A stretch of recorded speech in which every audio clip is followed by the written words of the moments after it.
오늘은 신명기 12장 15절에서 19절까지의 말씀입니다. 신명기 12장 15절에서 19절까지의 말씀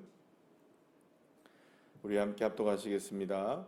그러나 내 하나님 여호와께서 내게 주신 복을 따라 각 성에서 내 마음에 원하는 대로 가축을 잡아 그 고기를 먹을 수 있나니 곧 정한 자나 부정한 자를 막론하고 노루나 사슴을 먹는 것 같이 먹으려니와 오직 그 피는 먹지 말고 물같이 땅에 쏟을 것이며 너는 곡식과 포도주와 기름의 11조와 내 소와 양의 처음 난 것과 내 서원을 갚는 예물과 내 낙헌 예물과 내 손의 거제의 물은 내 각성에서 먹지 말고 오직 내 하나님 여호와께서 택하실 곳에서 내 하나님 여호와 앞에서 너는 내 자녀와 노비와 성중에 거주하는 레위인과 함께 그것을 먹고 또 내 손으로 수고한 모든 일로 말미암아 내 하나님 여호와 앞에서 즐거워하되 너는 삼가 내 땅에 거주하는 동안에 레위인을 저버리지 말지니라. 아멘. 할렐루야. 하나님께서는 하나님께 이 제물을 드리게 될 때에 반드시 지정된 장소에서 그 제물을 드려라라고 오늘도 본문에서 말씀하시는 것을 봅니다. 사실은 뭐 왜 이런 그 이야기를 하시느냐? 사실은 그 예배를 드리고 또한 하나님을 경배하는 그것이 사람의 마음과 또 사람의 편리대로 함부로 이렇게 생각되어지고 또 판단되어지지 않게 하기 위해서 하나님께서 그 말씀을 하시는 거라고 볼 수가 있습니다. 자, 그런데 오늘 이 본문의 말씀을 보시면 이제 가축을 잡는 일에 관한 이야기가 나옵니다. 그러니까 여러분 하나님 앞에 드려질 제물을 위해서 가축을 도축하게 될 때 그것은 반드시 제단이 있는 그 성소에서만 이루어져야 된다는 것을 주님께서 말씀해 주고 계십니다. 자, 그런데 당시에 이제 이스라엘 백성들이 광야에서 살 때 40년 동안의 기간 동안에는 그 인구는 많았지만 굉장히 밀집돼서 이렇게 있었습니다. 굉장히 밀집돼서 있었고, 그리고 그 모든 순간에 지파별로 쭉 이렇게 나눠져 있으면 그 중앙에 무엇이 항상 존재하게 되었냐면 성막이 이제 존재하게 되었습니다. 그러니까 이스라엘 백성들이 진영을 갖추고 쭉 이렇게 있다 할지라도 굉장히 넓은 지역에 이렇게 있었겠죠. 죄송합니다. 넓은 지역에 이렇게 있다가 갑자기 이제 움직이게 될 때는 또 이제 쭉 또 해서 움직이게 되는 겁니다. 성막을 먼저 이렇게 거두고 난 다음에 쭉 움직이게 되고 또 성막이 먼저 정착을 하게 되면 쫙 이제 또 옆으로 퍼지게 되는 구조였습니다. 그래서 모든 백성들이 다 무엇을 중심으로 가까이 있었냐 하면 성막 중심으로 가까이 있었어요. 그래서 그때 당시에는 여러분들 광야에서 살다 보니까 결국에는 이 재물들이 그렇게 흔하지가 않잖아요. 굉장히 중요했고 그 다음에 또 먹을 것이 없었기 때문에 당시에는 그런 재물들을 도축하는 데 있어서 제사를 드리는 데 있어서도 그 모든 재물들을 관리를 다 어디서 하게 됐냐면 성막 중심으로 다 관리를 했습니다. 자, 그런데 이제 왜냐하면 그 당시에는 먹을 게 없잖아요. 먹을 게 없고 그 다음에 또 하나님 앞에 드려질 재물도 굉장히 한정되게 있는 상황이기 때문에 그래서 이제 고기를 먹을 수가 없는 상황이었어요. 그래서 이제 그런 상황이었기 때문에 모든 가축들을 다 성막을 중심으로 해서 도축을 해서 이렇게 하나님 앞에 번제로 드리기도 하고 또 백성들이 그걸 또 나와서 나눠 먹기도 하고 이렇게 이제 했단 말이에요. 자, 그런데 이제 이스라엘 백성들이 가나안 땅에 이제 들어가게 되면 각 지파별로 다 흩어지게 되잖아요. 그리고 그 땅에서는 이제는 이스라엘 백성들이 가나안 땅에 들어가면은 곡식을 심어서 거두기도 하겠지만 또 땅이 이제 생기다 보니까는 무엇을 할 수 있습니까? 유목도 방목도 하게 되고 양도 키우게 되고 소도 키우게 되는 그런 상황들이 이제 있겠죠. 자, 그러면은 자유롭게 이전보다는 훨씬 더 자유롭게 가축을 키울 수 있게 되는 상황이 되는 겁니다. 자, 그런데 만약에 이제 고기를 이제 먹을 수 있게 되는 거잖아요. 이제 예전에는 광야 생활에는 고기를 거의 못 먹다가 이제 가나안 땅에 들어가면 고기를 먹게 될 수 있는데 그 모든 가축들을 전부 다 성소로 가져와서 도축을 하게 되면 여러분 엄청난 줄이 세워지겠죠? 그러니까 그러면 제사장도 죽는 겁니다. 그죠? 왜 죽을까요? 이거 고기 잡아주다가 다 죽는 겁니다. 그러니까 그렇게 되면 안 되잖아요. 그러니까 원래 그러면 먹는 것과 제물로 드려지는 것을 이제는 구분할 수 있게 되는 상황이 되는 거잖아요. 그래서 하나님은 오늘 이제 그 모세를 통해서 이스라엘 백성들에게 뭘 이렇게 이야기하는 거냐면, 이제 너희들이 이제 가나안 땅에 들어가서 곡식도 이제 얻게 될 것이고 가축도 이제 너희들이 이제 먹을 수 있게 된다. 이제 여러 가지 이제 가축들을 너희들이 이제 뭐 동물들이 일단 정해져 있습니다. 이제 굽이 갈라진 거, 갈라지지 않은 거, 뭐 이런 거, 되새김질을 하는 거, 못하는 거, 이런 거는 이제 구분이 이제 돼서 정한 동물과 부정한 동물이 이제 구분이 되어지긴 하지만, 정한 동물, 그러니까 먹을 수 있는 동물의 경우에, 양이나 소 같은 경우, 그런 경우에는 얼마든지 너희들이 이제 니네 그 동네에서, 니네 집에서 도축을 할 수 있게 허락해 주신 겁니다. 그러니까는 그러면 여러분 이제는 더 이상 그 자기가 먹기 위한 가축까지도 성소로 다 가져올 필요는 없어야 되잖아요. 그걸 다 갖고 와서 만약에 그걸 도축하게 되면 여러분, 레위인들이나 제사장들이 하나님을 향해서 예배하고 제사 드려야 되는데 이 도축을 하고 이렇게 해야 되는데 자기 먹을 것까지 다 도축해 준다면 이거는 예배를 위한 헌신이 아니잖아요. 그렇지 않습니까? 하나님을 향한 제사를 위한 헌신이 아니라 누구를 위한 헌신이 되는 사람 겁니까? 일반 백성들의 먹을 거를 위해서 헌신해 주는 상황이 돼버리니까.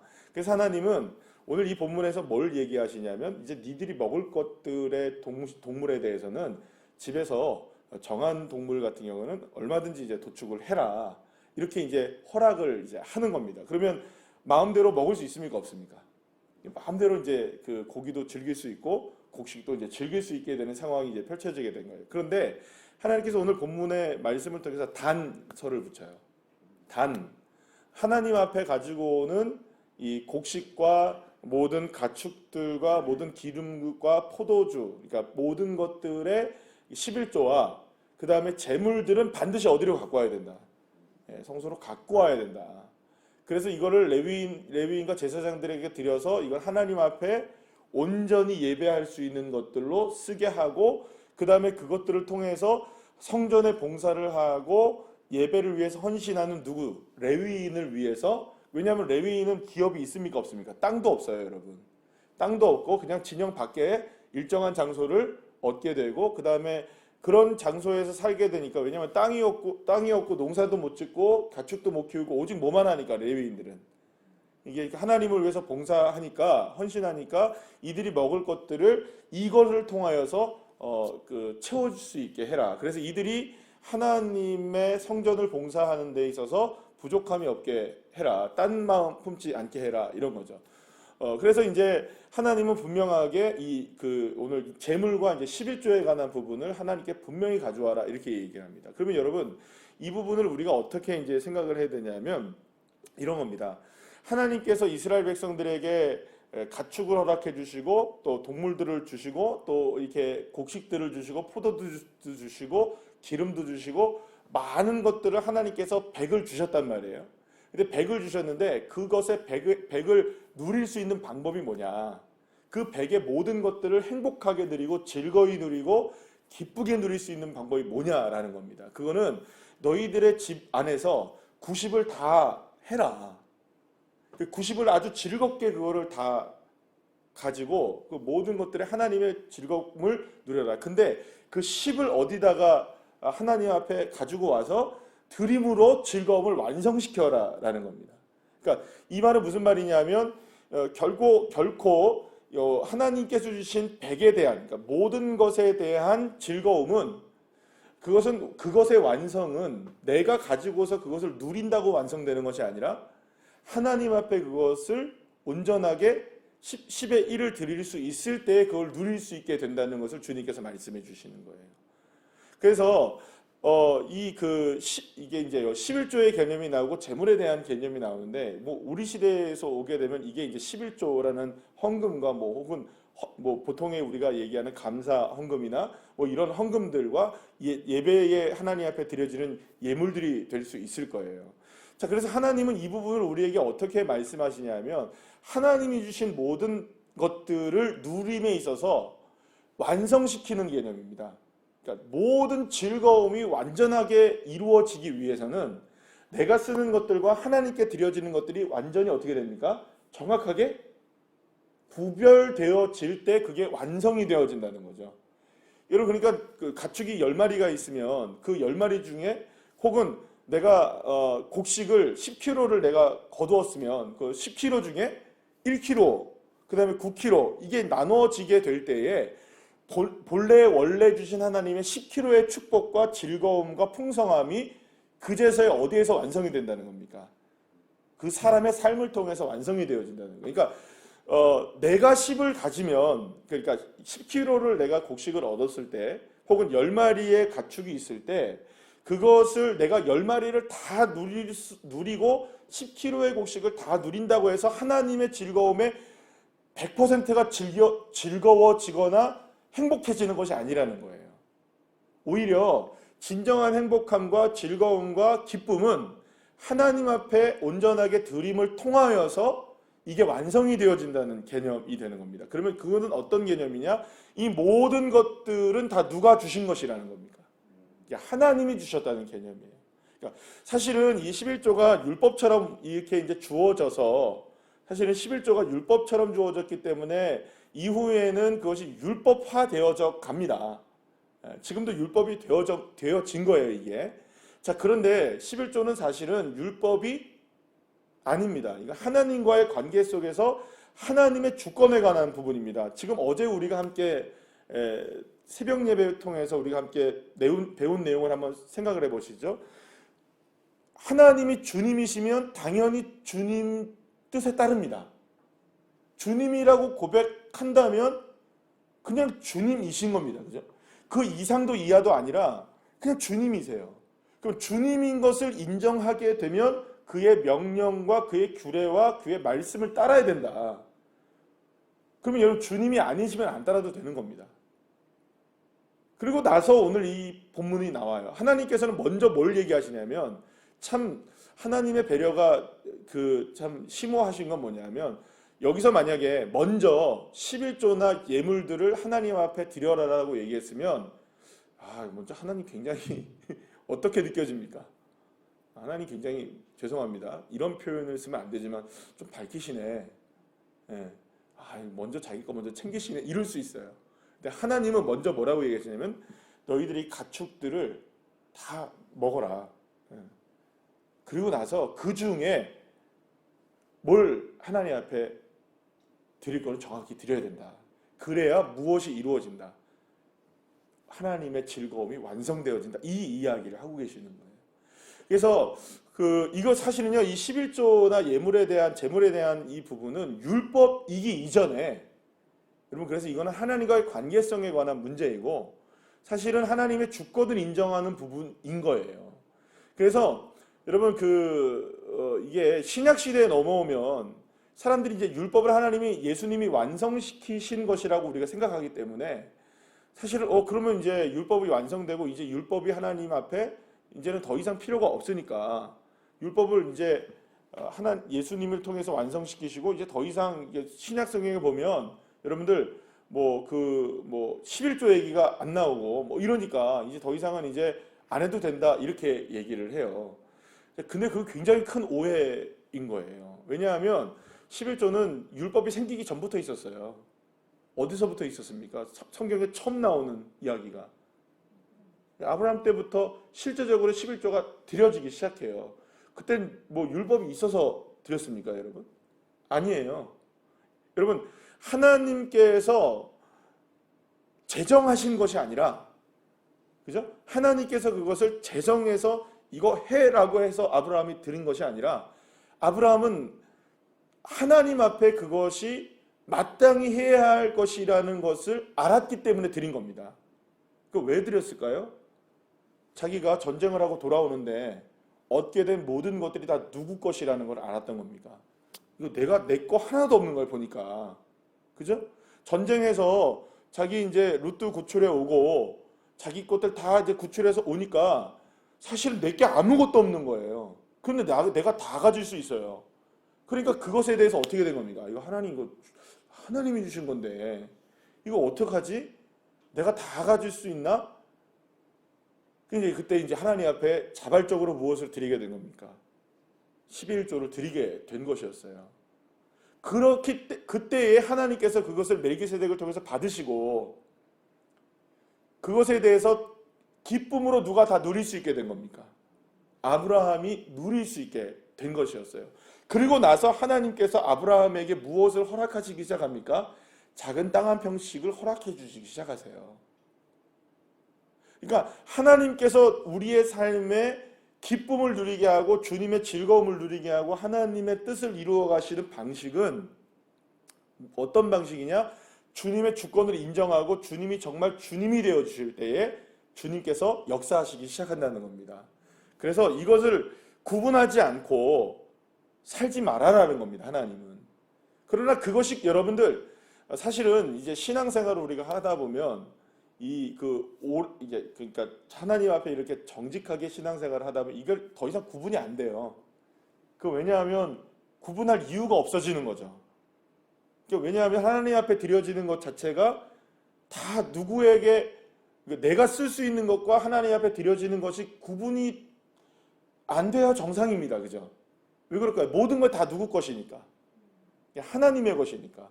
내게 주어져서 쓰는 것도 하나님의 것이고 내가 하나님 앞에 드리는 것도 사실 누구의 것이고 하나님의 것이니까 이게 구분이 되어진다면 여러분들은 사실은 이게 얼마나 문제가 있는 겁니까? 그러니까 말하자면 이런 거죠. 우리가 자녀들한테 만약에 무엇인가 사랑을 베푼다 했을 때 구분하여 사랑을 베풀지 않잖아요. 그러니까 물론 이건 네 거, 이건 내 거 이럴 수는 있습니다. 모든 게 다 네 거, 내 거 다 없어 이렇게 살지는 않지만 그 사랑의 관계에 있어서 자녀들과의 관계에 있어서 만약에 자녀들이 여러분들과 부모님들과의 관계 속에서 이건 내 거, 이건 아버지 거, 이건 어머니 거 구분하기 시작할 때 우리 참 서글퍼집니다. 그죠? 그렇습니까? 안 그렇습니까? 예. 그러니까 사실은 이게 구분이 안 되어져야 정상인 거예요. 신앙생활을 할 때 하나님 앞에. 근데 이거를 너무 구분하는 경우들이 있다는 거예요. 이거는 내 거, 이거는 하나님의 것. 사실 이게 구분이 안 되는 게 정상인 거예요. 그러니까 하나님 앞에 드리는 것들에 대해서 그래서 고린도후서 9장에서는 뭐라고 말하냐면 즐거이 자원하는 그래서 하나님 앞에 기꺼이 즐거이 자원하는데 하나님께서 인색함으로나 억지로 하지 말아라. 그러니까 그 하나님 앞에 즐거이 자원하여 드릴 수 있는 이 기쁨이 진정한 하나님의 100%의 축복을 누릴 수 있는 방법이라고 주님께서 말씀해 주시는 것이죠. 사랑하는 여러분, 사실은 그래서 이런 부분이 나오면 목사로서는 강단에서 설교하기가 참 어려운 부분이 많습니다. 왜냐하면 이게 하나님 앞에 뭘 드려야 된다 이런 얘기를 하니까 이거 헌금을 강조하는 건가? 딱 그런 얘기 나오면 이런 부분에 있어서는 오해를 받아요. 이건 맞습니다. 강조는 맞는데요. 이게 강요가 된다고 생각하는 순간에 이미 나는 뭘 구분하고 있는 걸까요? 하나님의 것과 내 것을 구분하기 시작하는 겁니다. 사실은 모두가 다 누구의 것인데 하나님이 주신 것인데 그러니까 우리가 그것을 구분하기 시작하는 순간 주님도 인색해지십니다. 그런데 놀라운 것은 하나님 앞에 우리가 인색해지기 시작하면 하나님도 우리에게 인색해지시는 거예요. 그래서 사실은 저와 여러분이 정말로 하나님의 100%의 축복을 누리시길 원하신다면 이 모든 일에 있어서 인색함으로 억지로 하지 말지니 하나님 앞에 즐겨내는 자를 하나님은 사랑하신다. 그러니까 이 부분이 즐거이 헌신되어질 때 주님은 여러분 광야에서의 삶에 생각해 보면 그 광야에서는 그렇게 하지 못했던 거예요. 그래서 이스라엘 백성들이 무슨 얘기를 하냐면 옛날에 이스라엘 백성들이 우리가 애굽 땅에서 고기 먹고 부추 먹고 이빨에 사이에 이 고기가 꺼가지고 이쑤시개 사용하던 그때가 그립다 막 이러거든요. 근데 그 광야를 지나서 이제 가나안 땅에 들어와서 그 땅의 주인으로 살면서 풍성한 것들을 얻게 되면 다 잊어버리는 거예요. 이게 하나님이 주신 건가? 이거 내가 열심히 한 게 아닌가? 그런 생각하는 거예요. 여러분들 요즘에 이 부동산 대책 때문에 지금 뭐 서울이나 이 수도권은 엄청나잖아요. 지금 우리가 뭐 상상을 못하는데 뭐라 하냐면 어제 그 뉴스들을 보니까 서울에서는 6억 이하의 집이 없답니다. 서울에 안 가서 사는 게 감사. 서울에서는 6억 이하의 집이 없대요. 이제 찾아볼 수가 없대요. 매매 자체가 안 되는데 6억 이하의 집이. 그리고 2억 이하의 전세가 없대요. 찾아볼 수가 없대요. 2억, 여러분 2억이라는 돈이 어디 사람의 장난입니까? 이런 거죠. 우리가 생각해 보면 이렇게 막 폭등을 하고 막 이렇게 되니까 사람들이 느끼게 될 때 많은 것을 갖고 있다고 생각해도 늘 언제나 그 모든 것들을 손해본다고 생각할 수밖에 없는 그때 여러분 사람들이 인색해지기 시작합니다. 그래서 정부에 대해서 지금 막 30대 막 세대가 막 지지율이 떨어지기 시작하고 막 이런 일들이 벌어지기 시작하고 막 등을 돌리고 시작하고 정부에 등을 돌리기 시작한다는 뉴스가 막 나오고 이렇게 되는 거예요. 혼선이 일어나니까 막 그린벨트를 풀었다 놔뒀다 풀었다 놔뒀다 하니까 사는 사람들도 헷갈리고 어떻게 되는 건지. 그러니까 사람들이 자기가 갖고 있는 것들도 누리지를 못해요. 왜 그럴까요? 그 모든 일에 있어서 사실은 재물 얻을 능력을 다 누가 주시는 건데 사실은 다 하나님이 주시는 건데 다 내 것이라고 생각하니까 다 그것에 있어서 기쁨과 즐거움이 다 사라져버리는 삶을 살 수밖에 없는 것이죠. 사랑하는 여러분, 저와 여러분이 즐거이 헌신할 수 있는 믿음의 자녀들 되기를 소망합니다. 하나님의 것은 하나님에게, 가이사의 것은 가이사에게. 주님이 그렇게 말씀하시잖아요. 정확하게. 그러나 우리의 눈이 먼저 무엇을 향해서 바라보느냐에 따라서 달라지는 겁니다. 아, 이거 내 것이구나 생각하면 다 내 것이에요. 그러니까 여러분 1원도 아까울 수 있어요. 근데 이게 다 하나님의 것이라고 생각하면 얼마나 감사합니까? 1원도 감사한 것이죠. 그러니까 10원도 감사하냐 10원에도 인색하는가. 이것이 어쩌면 저와 여러분에게 있어서 하나님의 주권을 인정하는 삶으로 드러나게 되는, 다른 사람들 모릅니다. 누구만 압니까? 나만 아는 부분이에요. 다른 사람이 뭐라고 하지 않잖아요. 다른 사람이 여러분들의 뭐 하나님 앞에 헌신하는 것들에 대해서 누군가가 여러분들한테 왜 그거밖에 안 해? 이렇게 얘기하십니까? 그러지 않잖아요. 누구만 아는 겁니까? 하나님은 알고 계시거든요. 기도하시겠습니다.